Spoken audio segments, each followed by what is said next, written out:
Thinking Aloud. Conversations on the leading edge of knowledge and discovery with psychologist Jeffrey Mishlove.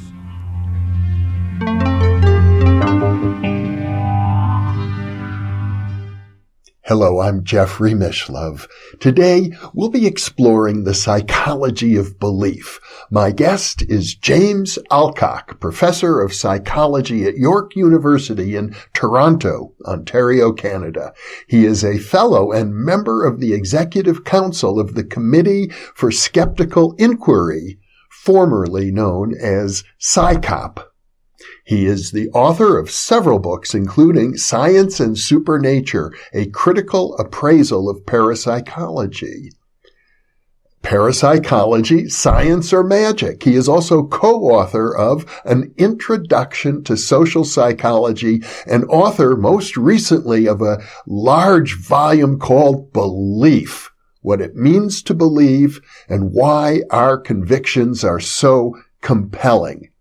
Dr. Alcock, as you can probably tell by now, is a major critic of parapsychology, and I'm hopeful that we'll have a second interview in which we discuss parapsychology specifically, but our focus today will be on the psychology of belief. This interview is being conducted via the internet, so now I'll switch over to the Skype video.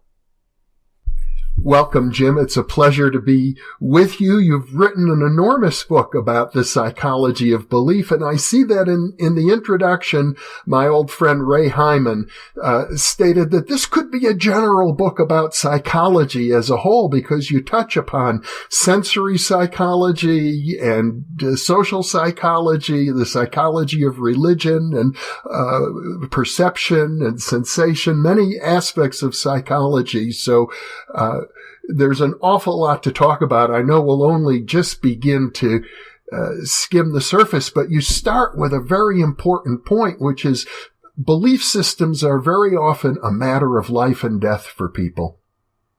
Absolutely right.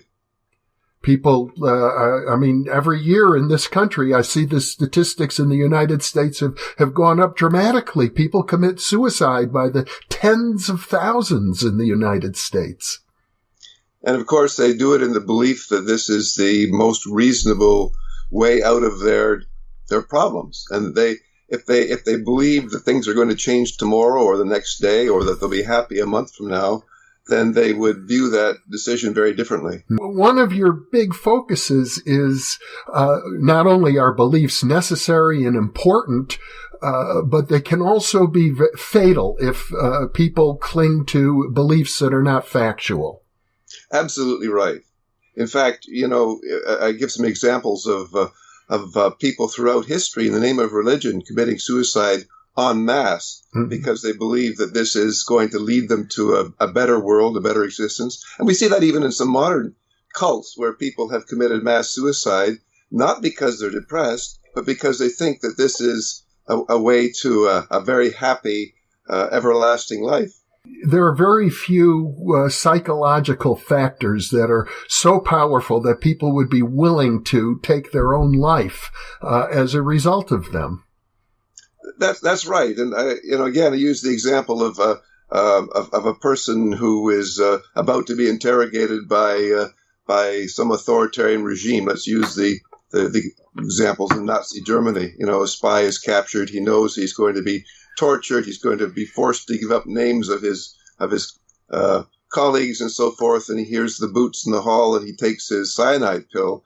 If in fact, as I mentioned in the book, this happened, these are the boots of a liberating army, he has badly erred in his beliefs and he's made a decision that seemed rational at the time, but was completely irrational given the truth of the situation. And that's the point, that our beliefs, we often take them as truths. But the correspondence with truth varies a great deal. Sometimes our beliefs are accurate representations of truth. Sometimes they're totally off base. I think it's important to also bring up, especially in my country, less so in yours, there's an enormous political polarization. They talk about the two major political parties being in different silos, as if their belief systems are so different they hardly talk to each other anymore.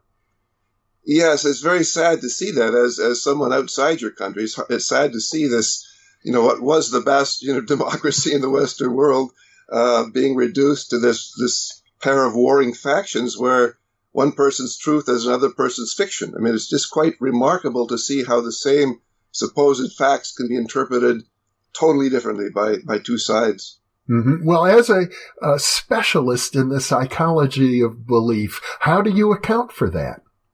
Well, it has to do with, ultimately most of our beliefs are based on trust, right? Whether it's basic ones such as the world is a globe, because none of us really have the means or the opportunity to actually test that out. We're taught that as children. Everyone says it's true, so we don't challenge it. But ultimately, if we look at day-to-day news reports, do we trust the person who is making the news or who is reporting the news? And I think that's where the big difference comes in. So if you were to listen, say, to reports on American politics on the Fox News network, you would be assured of truths that would be totally opposed in discussions on the CNN network. And so people tend then to gravitate to a particular source and trust that source. And as long as the source is loyal to the overall values of the listener, then that becomes the purveyor of truth for that person. Mm-hmm. Now, I know there have been many studies in social psychology that suggest once a person has established a belief system and they are confronted with facts that would contradict their belief system, the tendency is to ignore or deny those facts.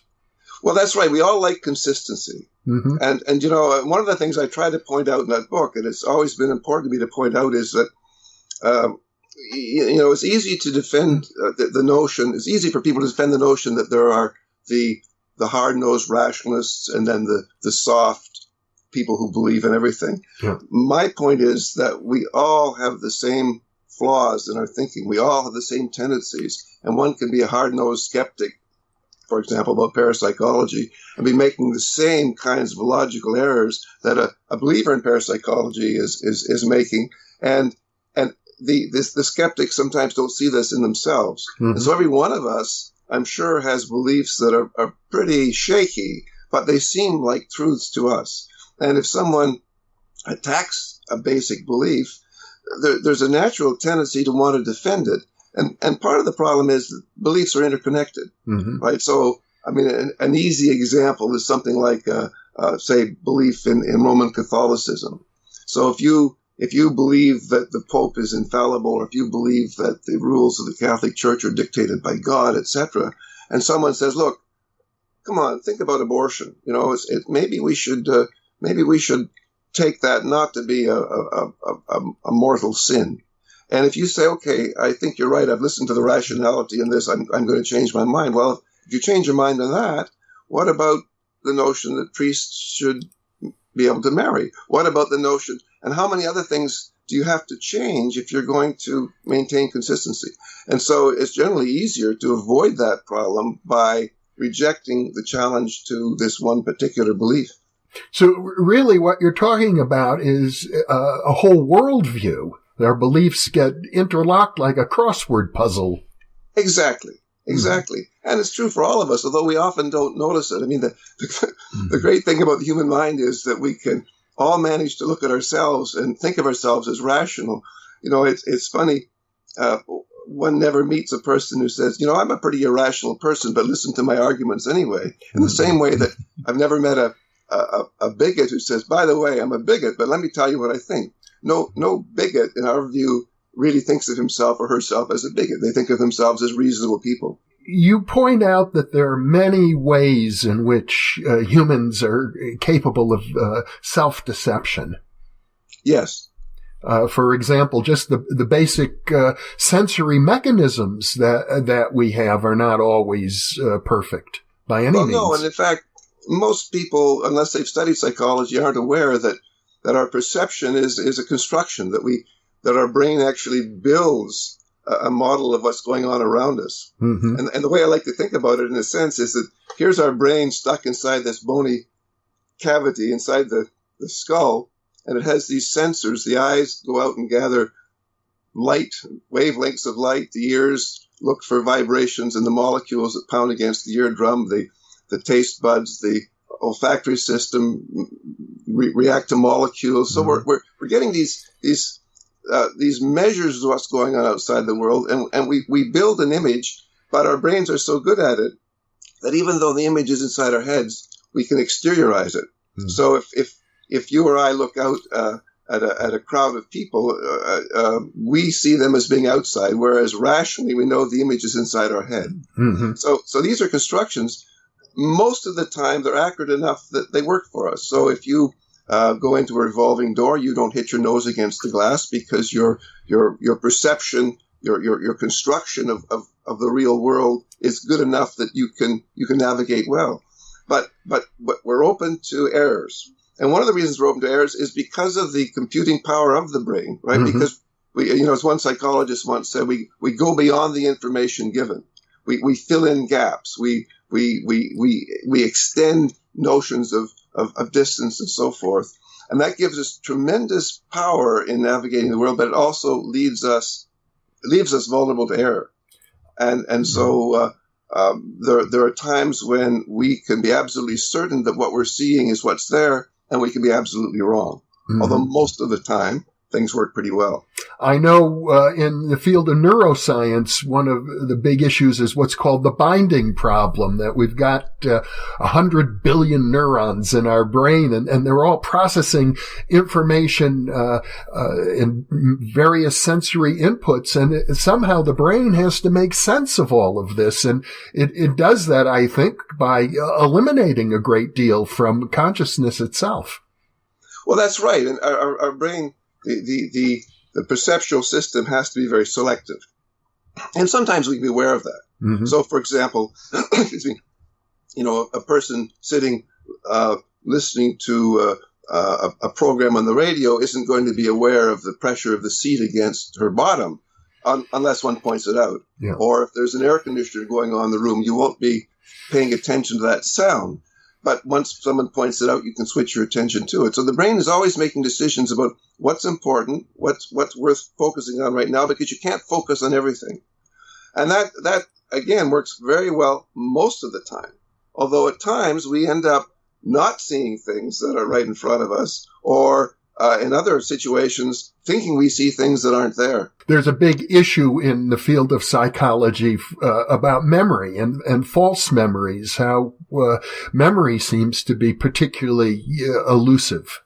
Well, yes, and again, we grow up with the experience that memory is an accurate record of what happened. So if you think about what you had for breakfast this morning, you can imagine yourself sitting down to toast and coffee and so forth. But on the other hand, if you close your eyes and try to picture that scene, you don't see your nose in front of your face. You don't see the room moving every time you move your head. What you see is a stable image, typically from above and a little bit behind, because your brain is recreating that image in the most efficient way. And that's sort of from above and that's something you've never seen before. It's a construction. It's an invention. Mm-hmm. Again, most of the time this serves us well, but we know from studies in psychology that it's very easy in some circumstances to shift memories so that when the next time you remember something, there are elements in it that never existed, that never occurred. Mm-hmm. Now go ahead. Sorry, because even just thinking about an event, if you were at a party a month ago and someone says, "Was Harry there?" and you say, I don't remember seeing Harry. And someone says, "Well, I'm pretty sure he was there." If you think about it enough, it's possible that a day or two from now, you'll remember Harry having been there. Mm-hmm. And I can't say for sure that would happen, but we know from psychological studies that it does happen. There's also the whole question of priming, that subtle suggestions actually affect what we think we see. Absolutely. And again, bears on this reconstruction that's involved in memory. Yeah. So you're taking various elements plus that suggestion, and even the questions. Been studies that I'm sure you're aware of where studies mimicking a courtroom situation where a lawyer asks a question in a certain way.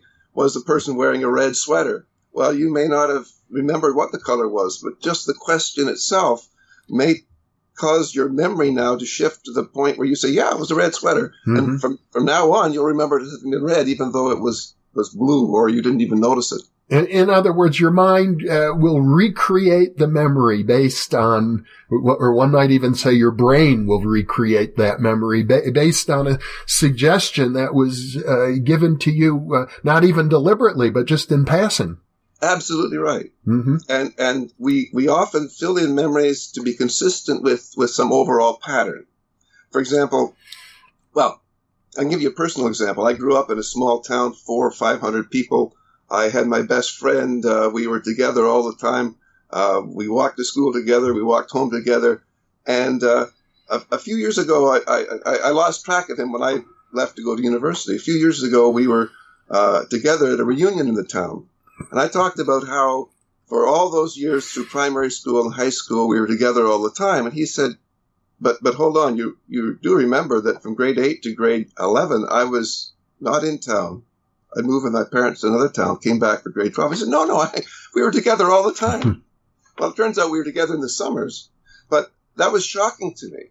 And the only reason I mention it now is that I think all of us have these kinds of mistakes sort of ingrained into our recollections, but we don't recognize them because we rarely have the opportunity to test them out. I'd like to come back to a point you raised earlier because it's sort of surprising to me, and I gather that it's justified by research, that when we try to remember an event, we actually picture it from a stance that is somewhat behind where we were and above where we were. Yeah, this is what most people report. And I think, I do this with my students every year in my class. I have them close their eyes and imagine them either at breakfast or lying on the beach the last time they were at the beach. And again, what they immediately realize is that if they were actually looking, if their eyes were like a tape recorder, if their memory was like a tape recorder, then their position on the beach, their nose would be in the sand, they would be looking at people's feet. They would have to turn their head to look at the water. But in fact, what they'll always report is, yeah, I see. They get a little trouble when they say, I see myself lying on, because, but they see where they would be lying. They see perhaps some kind of fuzzy representation of themselves. But it happens so quickly, they don't even realize how odd this is until you point it out. This is a reconstruction. I'm wondering, as we're speaking about it, I'm just sort of speculating to myself if this might have anything to do with the propensity for people to report out-of-body experiences. Well, Jim, I think there's something similar involved, and that is that the brain is always trying to create a model of the outside world that allows us to function. And so most of the time, if we're wide awake and so forth, it's just a perceptual, organizational thing, as I've already discussed a little bit. In memory, we tend to have, as I just said, the brain looks for an economical way to put together as much information as possible. And so that same mechanism, if you're in a situation where you come to believe you're outside your body, well, here's an example I use in my class. If you don't mind me going through a bit of a long example, I say to students, how many of you have ever felt your leg go to sleep? And they'll all put up their hands. And I say, okay, imagine that both legs go to sleep, and now your arms go to sleep, and your whole torso goes to sleep, and your whole body goes to sleep. So you're not getting any input, and you're lying with your eyes closed. And let's add to that a little bit, you're drowsy, and your brain is trying to make sense of where you are.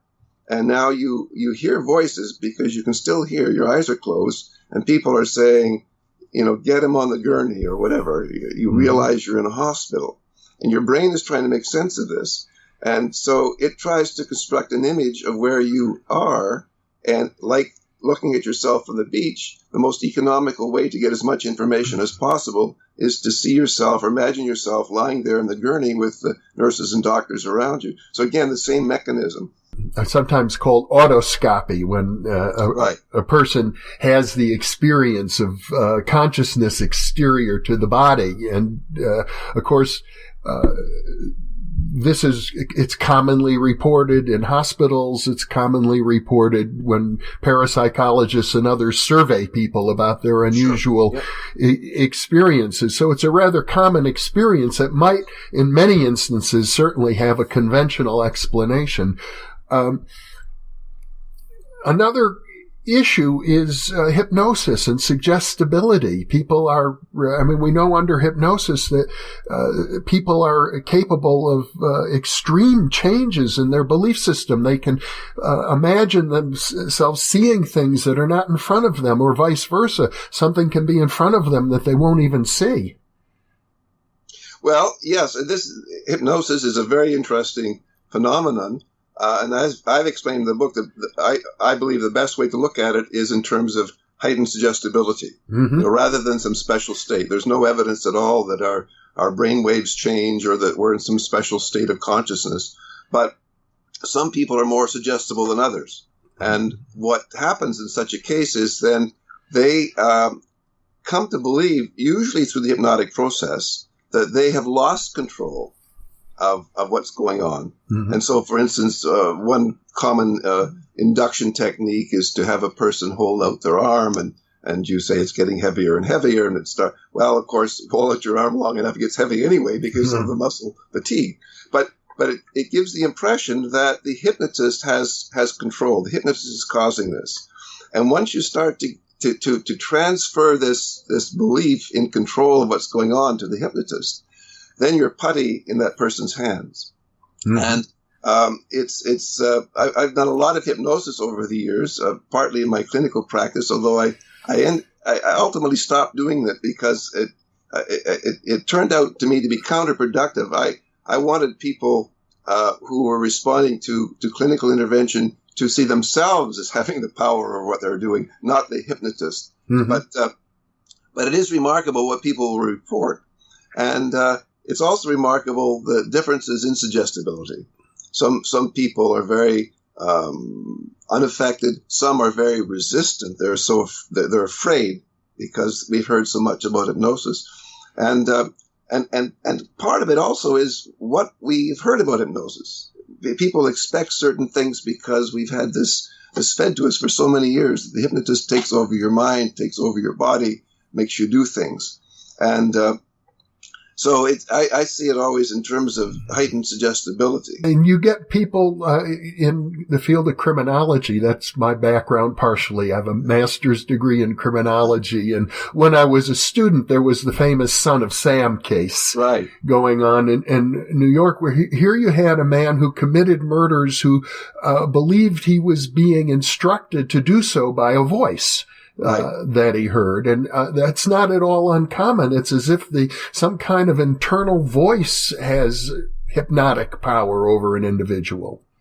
Right. And I don't know the details of that particular case, but we had a case here in Canada a few years ago where a young man traveling on a bus in Western Canada at night suddenly kills the man beside him and chops off his head.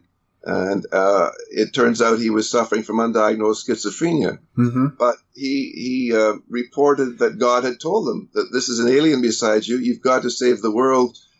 He's going to kill you if you don't kill him first. Well, if that's what he is hearing, even though it's a product of his own brain, if he believes this is God talking to him, if he believes this is an alien, then he's acting in an irrational manner, given that belief.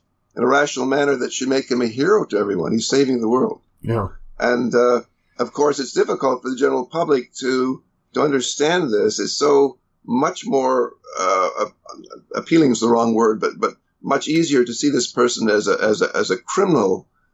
Maybe he has some mental problems, but he's a criminal. He killed somebody. He needs to be punished for it rather than treated for it. Now, in this particular case, this man was in confinement for quite a while. He's now out on supervised parole, I believe.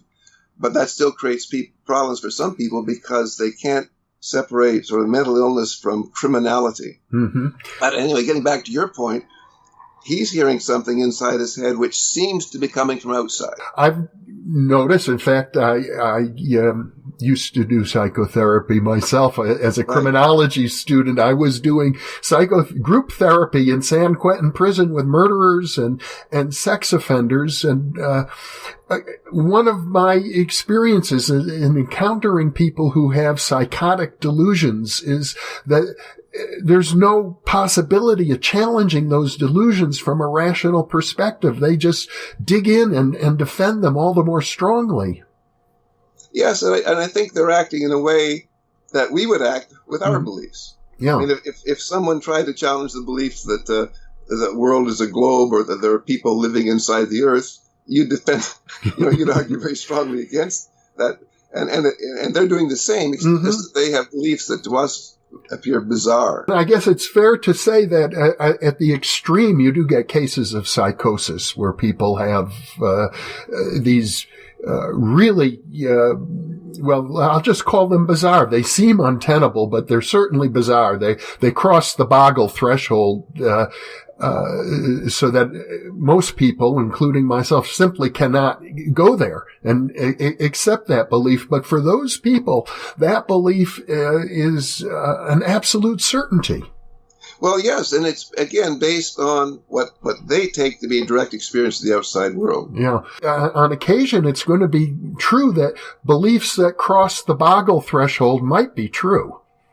That's always possible, but that's a problem that society has, right? Because across the centuries, most beliefs that have been of that nature have proven to be untrue. Yeah. But occasionally there have been look at the history of science itself. Beliefs by one or two people who seem to be scientific oddballs, in some cases, have proven to be prescient, have now become part of modern science. But most of the time, that doesn't happen. When we think about memory and perception, there's been a big controversy in psychology about false memories that get actually implanted by therapists who, I assume these therapists think they're doing a good job, but it normally has to do with people who are under hypnosis, who under hypnosis recover what they believe are memories of childhood sexual assault. And there's an enormous controversy as to whether or not these assaults actually occurred. There's no need for such controversy because we know the mechanisms that can produce these false memories. And, I've done a lot of court testimony in cases like this, just simply talking about memory. And one of the things that I remember, one of the things that occurred in one trial was that the therapist was called to the stand, and the lawyer examining her asked her, how many cases of false memory, not false memory, how many cases of childhood sexual abuse, recovered memories that she dealt with? And she said, oh, many, many. He said, of your caseload, how many at present are in the process of recovering memories? And she said, well, almost all of them. And he said, then how many of them were referred to you because of suspicions of sexual abuse? And she said, oh, none. He said, well, what were they referred to? Well, one person wanted to stop smoking, another person wanted to lose weight, another person was unhappy with her husband. They all had no notion at all, no suspicion of ever having been sexually abused. And then you get into this process. What is the process? And I've talked to some women who have had these, quote, memories produced and ultimately have come to disbelieve them. But the process is pretty clear. You've got a therapist who believes that childhood sexual abuse is an endemic problem, that many people with all sorts of other ailments, whether it's overweight or smoking or whatever, these are just manifestations of the suppressed memory of child abuse. And so they start to look for it. And they look for it through things such as hypnosis, which we know will produce all kinds of memories that are based on suggestion, as well as so-called guided imagery, right? Where in one case, a person might cut out pictures from a magazine and let them fall on the floor and make stories out of them, people, mothers, fathers, et cetera, and so typically then what happens is someone, the suggestion is made of sexual abuse, and the client gets very upset. No one ever abused me. Well, now you're assured that this is a typical reaction when you're touching on a repressed memory. This is taken as evidence that there's something there.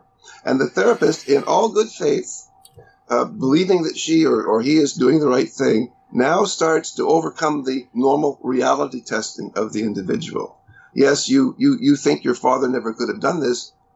That's because this happened, and you're trying, your unconscious mind is trying to protect you from the truth. And so your reality testing is chipped away at, and gradually you're almost forced. Well, you've got a choice. You either leave the therapist or you start to accept this truth. And then if you look at books like the famous Courage to Heal, which became a best-selling Bible for people who may or may not have been assaulted in childhood, it deliberately tells you that you should break down your reality testing. It says, if you think that these incipient memories are false, then they're probably true, because this is a sign, right? So the poor client is caught in a situation where the only way out seems to be to accept the supposed reality. And then once you do that, of course, all the anger, all the hurt, all the feelings that would normally accompany the genuine experience flood forth. You start to have dreams and nightmares about it, which are taken to be confirmation. An instance, I suppose, of one person imposing, very innocently, I suppose, imposing their belief system on another person. And in the therapeutic context, one person has, you could say, more power in that relationship. Absolutely. I'm glad you mentioned power, because that's really important. The client trusts the therapist, or the client wouldn't be there. Mm-hmm. And I've always thought about therapies in general, whether they're good therapies or bad therapies. What they do is provide a structure, a framework. So for example, I talked to somebody once who had become involved in Scientology. Mm-hmm. And I asked her why she had taken up Scientology. Well, she had been having some real problems with depression, anxiety, self-doubt. She'd been to counselors. This hadn't helped. And one day she walked along the street and saw this sign for free personality assessment from the Church of Scientology, went in and was assured that they understood exactly what was wrong with her, and that her problems weren't of this world, but of some existence thousands of years ago on another planet. And they were so nice to her, she said, that she had to give this some serious thought. And after a few more visits, she was so relieved, because now she knew that not only was her problem not of her making in this life, but that there were people who understood it and could help her get over it. So they were giving her a framework, mm-hmm. which gave her reassurance that there's a way out of these emotions. And I suppose this dynamic is something that you would find in many cult situations, where people become part of a community because of the comfort that it provides, but then they end up having to accept a belief system. Absolutely right. It reminds me, I was once approached by an anti-cult activist. He led a local group who were absolutely opposed to cults, and he wanted my advice on something or other. But I talked to him. Why was he so strongly anti-cult? Well, because he'd been in a cult for 2 or 3 years, and well, then I asked, why is it that you became involved in the cult? And that was very revealing. He had been in a difficult time in his life. He'd gone to this meeting. He didn't realize it was a cult, but he said he felt so accepted, so much at home. Everyone was so nice to him, and it really appealed to his needs. Mm-hmm. And it took him years before he realized that this was not the path to personal salvation. And as a result, now he was so vociferous in his opposition that it was almost unrealistic. I mean, he was almost seeing these people as satanic. Whereas they'd once been attractive. The very notion of satanic, the notion of evil, that people can use that as a label for other people who they feel in opposition to, I think is one of the reasons that we have such harsh divisions in our country. Well, I think that's true. It's so easy. We people often find it easier to explain ideas, beliefs, behaviors they don't agree with as reflecting some ultimate evil, mm-hmm. rather than And even, going back to my book and the opening chapter, I tried to talk about the terrorists, the ISIS, the Taliban, and so forth. That we it's easy for us to say these people are just evil, and yet if we put ourselves inside their heads, they would see themselves as people striving to help their own community, freedom fighters. And I think I used the example of if during World War II someone from the West snuck into a meeting of Hitler and his top officers and set off a bomb, we would see that person as a hero, someone who was trying to save the world from evil, whereas the Nazis would see him as a suicide terrorist. Yeah.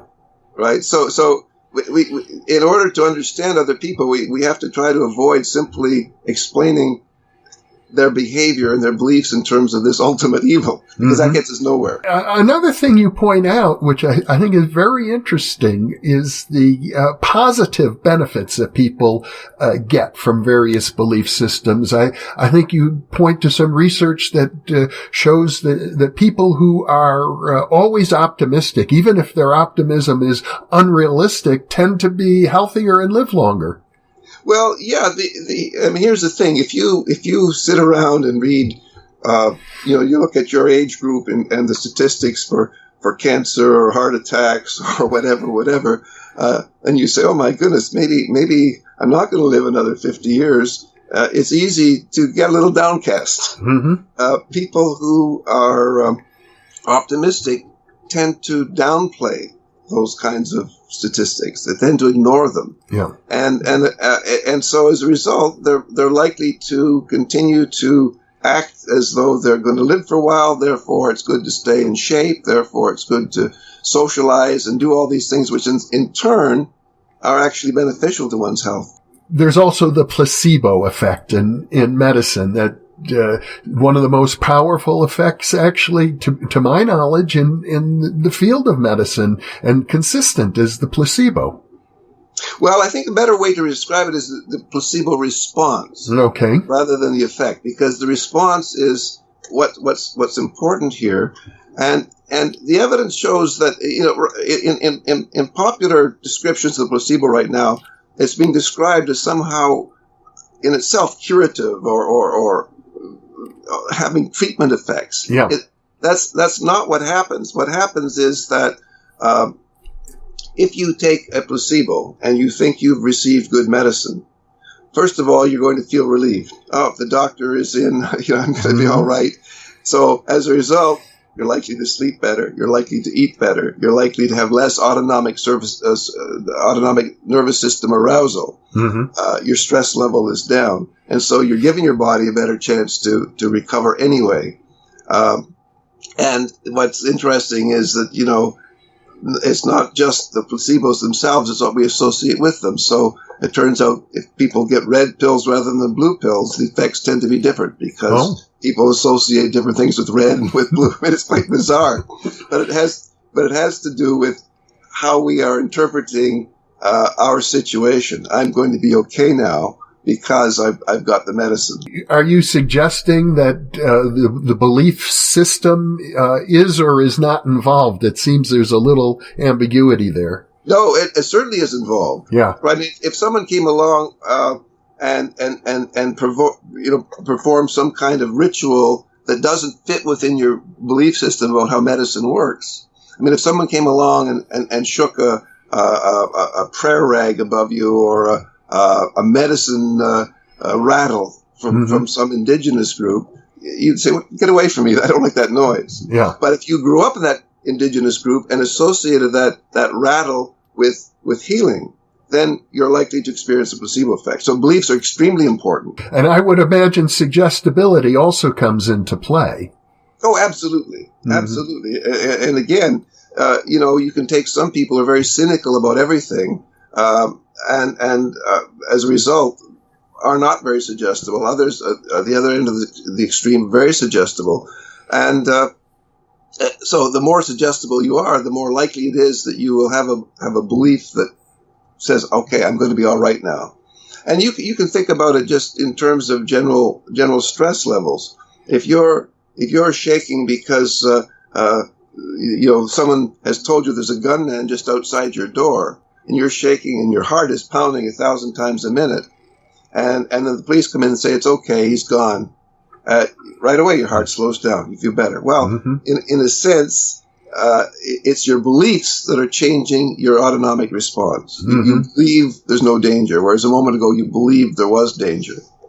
Well, that's very interesting because it sort of points to the whole question of the mind-body interface, how our belief systems actually affect our physiology.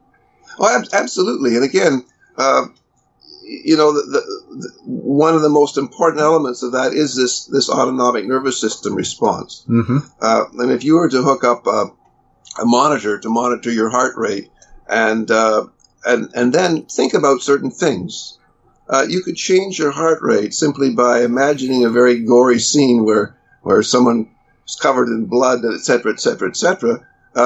Or on the other hand, you think about something very relaxing. And of course, this is the whole basis of meditation and so forth.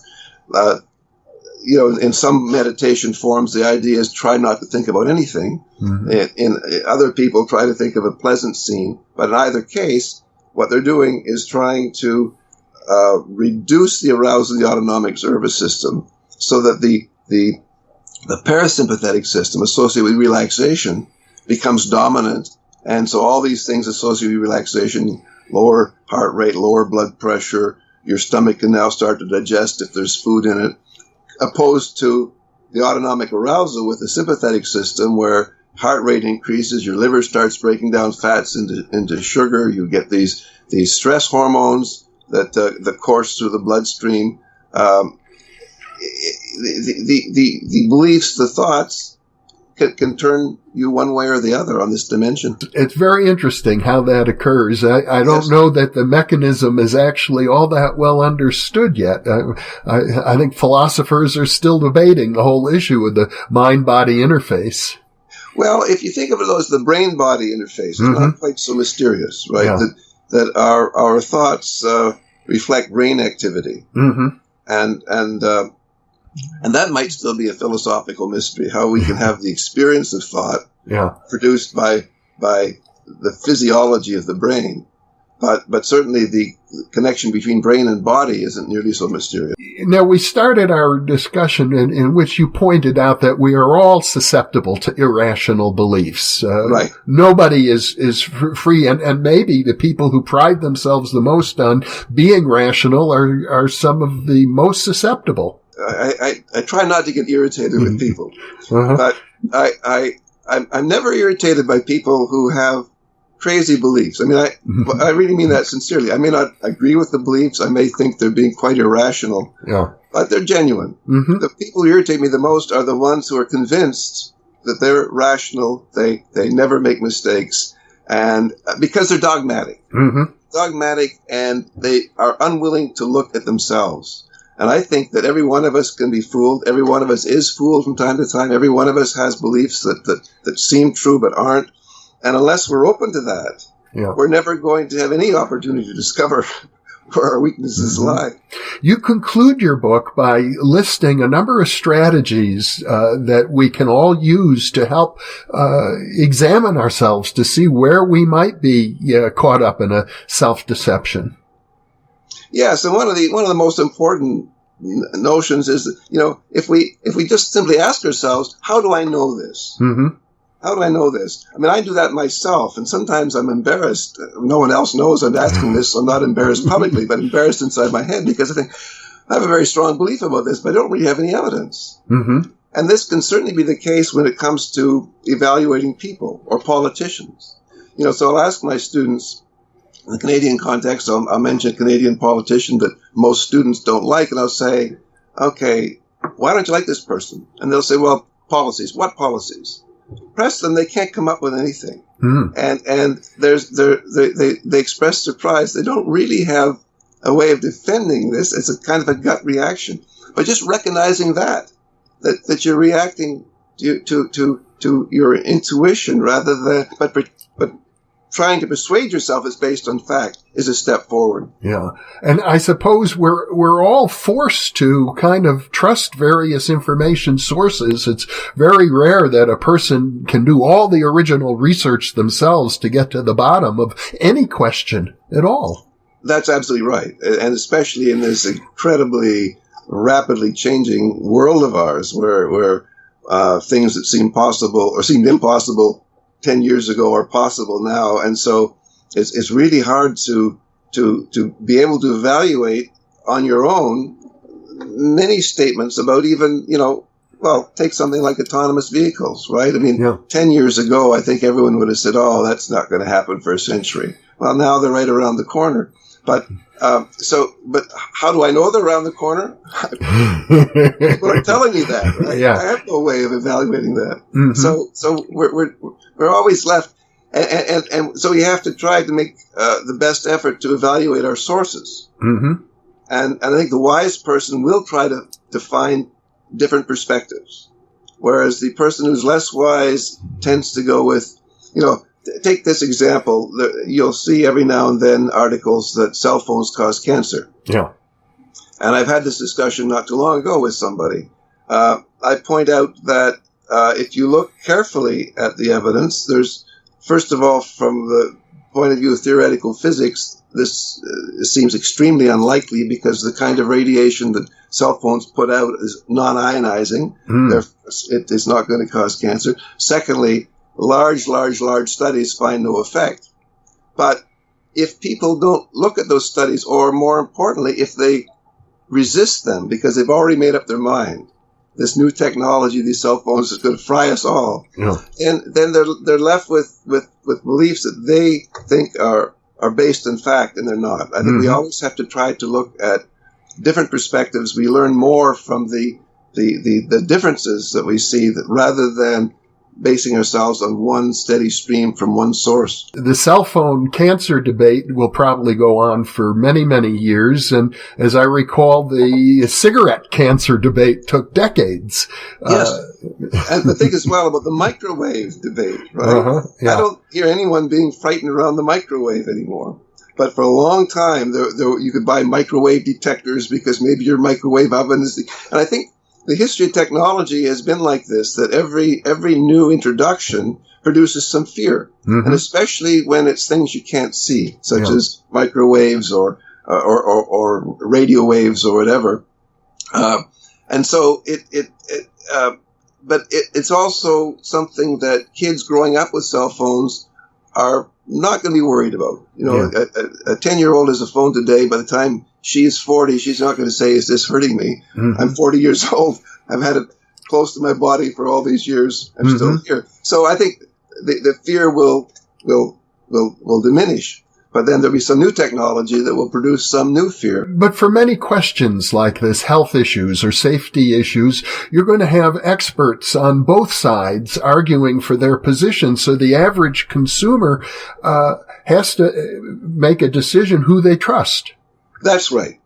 But again, I think that's the case with most of our beliefs. I mean, again, get back to politics. Any report that you see on television, do you trust the journalist who made the report? Because you can easily find some other journalist who will have a totally different interpretation. And so we all, I mean, I know I do this. I have my trusted news sources. I don't think they're infallible, but I trust them. And there are some news sources I do not trust at all. And maybe I'm kidding myself, but I have to try to, from time to time, sort of run a check on that and say, hold on, am I being too easily persuaded by my favorite news sources? Pretty much we're all in that position these days, especially in our country, where you have, one group of people saying the press is the enemy of the people, and the other group saying, no, the press are the heroes of, of the people. And Personally, I have a cousin who's a professor of journalism, and I know that the thousands of people who are practicing journalism are by and large dedicated to reporting the truth as best they can. Yes. Yes. So for me, I tend to trust them, but I get viewers who say, you're a fool if you trust the media and you don't realize they're all controlled by cartels. And well, I recently gave a talk on propaganda, and one of the things that I discovered was that Hitler in his book Mein Kampf has a whole chapter in propaganda. And one of the things he points out is that for propaganda to work well, the first thing you've got to do is discredit the press. We talked about the Lugan press, the lying press. Yeah. And that's this kind of, and Hitler wasn't the only one who had this notion. Other propagandists did as well. But I think that's, somehow there's more than just belief involved. There's principle. And if we have the principle that a free press is important to democracy, then it seems to me, at least from my belief system, that when someone starts attacking the press, that itself is a danger signal, regardless of anything else. And I can well imagine that from the perspective of those people, that the general mill of the population who trust the press are like sheep being led to the slaughter. Right. Yes. Yeah. So I suppose the bottom line in all of this is, beliefs, you started out by saying beliefs are all based on trust. Right. We have to ultimately have some trust in the sources of our beliefs. And what we need to do, all of us, is from time to time at least, is to question the basis of that trust. That's right. Absolutely.